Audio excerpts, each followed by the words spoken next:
Welcome back. Hunter Biden's legal team now reportedly considering how to respond to a House subpoena. That subpoena will compel him to testify before the Oversight Committee December 13th. Meanwhile, James Biden, the president's brother, his legal team reportedly has been communicating with the committee. He's set to appear for an interview a week from tomorrow. That would be on December 6th.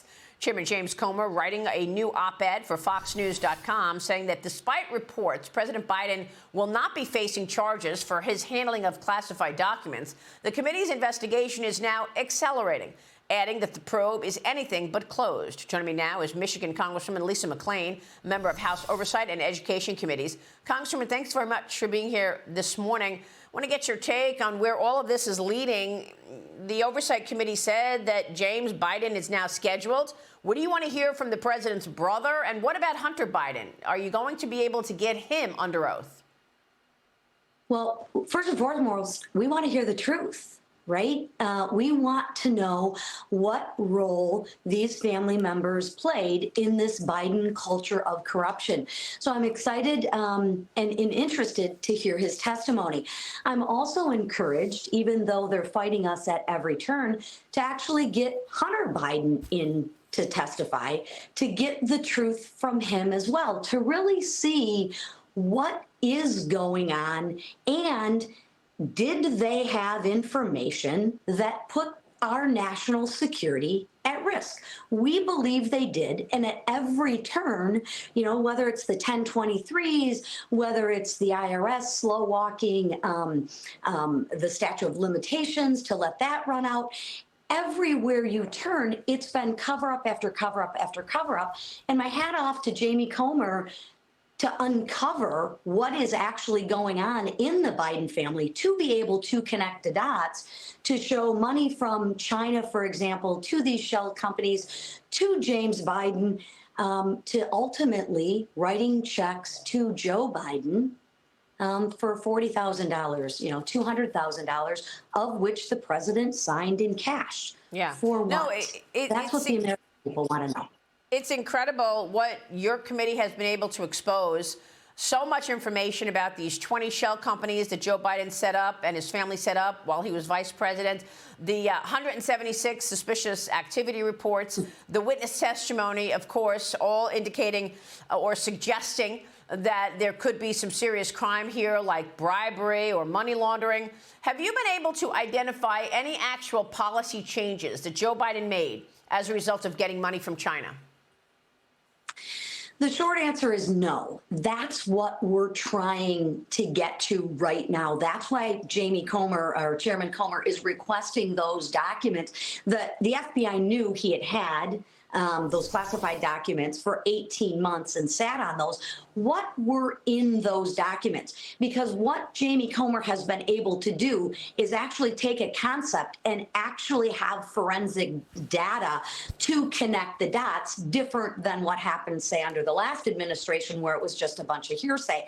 That's why it's critical to have Hunter Biden come in and testify, James Biden come in and testify, and to get those classified documents, because that's what we need to connect the dots, and that's what he's doing.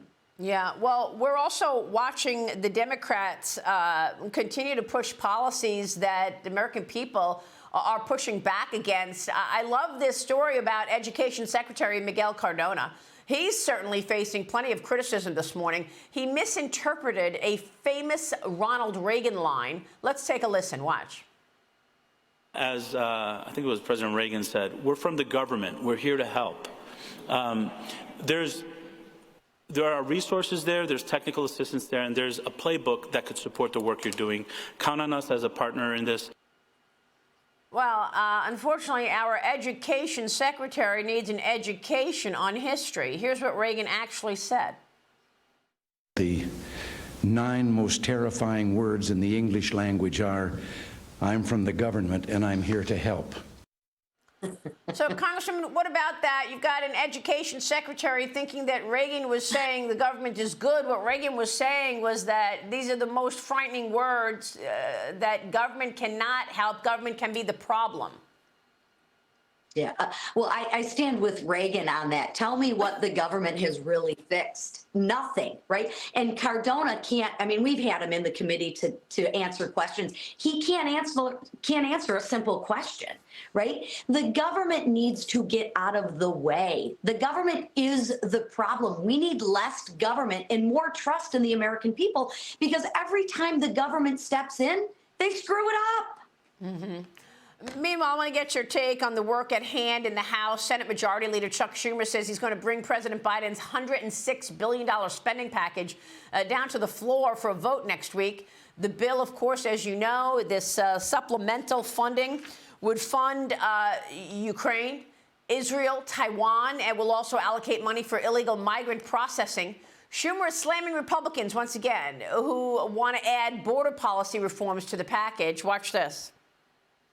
The worst thing we can do is to make something as bipartisan as Ukraine aid conditional on partisan issues that have little chance of becoming law. Sadly, that's what may well be happening right now, because the biggest holdup to the national security supplement is an insistence by some Republicans, just some, on partisan border policy as a condition for Ukraine aid. So, Congressman, they want money for the border, but they don't want any policy changes. Is this what the Republicans want? We want to secure our border. We have a national threat at our border, right? We have an open border. We've covered this time and time again. And we even have Democratic mayors in cities now that are saying, oh my gosh, we have a problem at the border. No kidding. Yes, we want to close our border. And we will take any means necessary to make sure that we protect the American people to close our border. And let's get something straight here about our Ukraine aid. We have given Ukraine over $100 billion.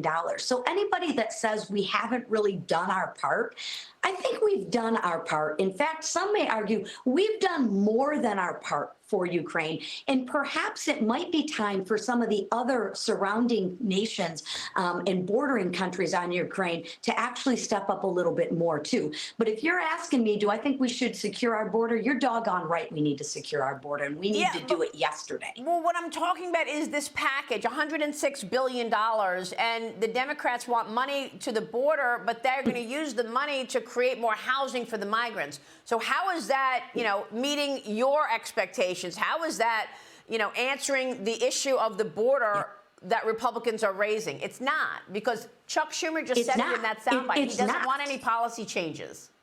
Right. He doesn't want any policy changes. In fact, if we were to do his plan, that would just incentivize more migrants to come over because, hey, now you can come over and guess what? We'll house you for free. Listen, we need to shut the border down. So you're exactly right, Maria. It doesn't help. His policy, is no policy, but it incentivizes and it does the opposite of what we want done, which is close the border. We will be watching all of that. Congressman, thank you. Lisa McClain joining us this morning.